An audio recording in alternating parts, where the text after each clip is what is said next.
Ayan guys, yung binili ko kanina sa SM, na binabad ko, bago kami pumunta sa playground, ayan. Ayan, niluluto ko na siya. Ito yon. Tapos ngayon, piniprito ko na siya. Ayan. Ito na yung luto. Ayan, naka-ready na siya. Ayan. Tapos, nagpapahinga lang yung mga kulit.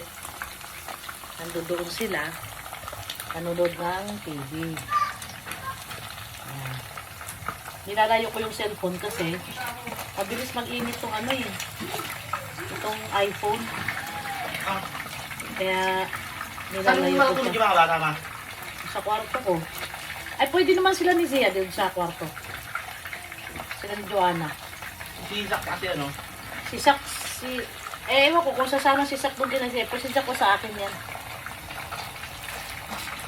Dito ba matulog si Zia?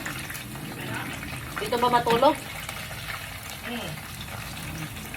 Sabay na siya yung pawing bukas. Pwede naman. Ito yung gulag. Ano eh. Kasi akala ko merienda to na lutuin kanina eh. Kaya ito actually dapat merienda to ng mga bata. Pakakainin ko ng kanin. Kasi nanghihingi ng Jollibee. Hindi naman nakakabusog. Maya-maya gugutumin din sila.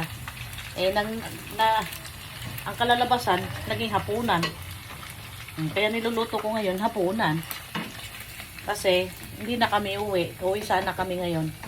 Sabi ko, napagod ako. Napagod ako sa kakaikot sa playground na yun. Naligaw kami sa playground na yan. Kaya sabi ko, dito na lang kami matulog. Kaya itong binabad ko, ito na rin hapunan namin.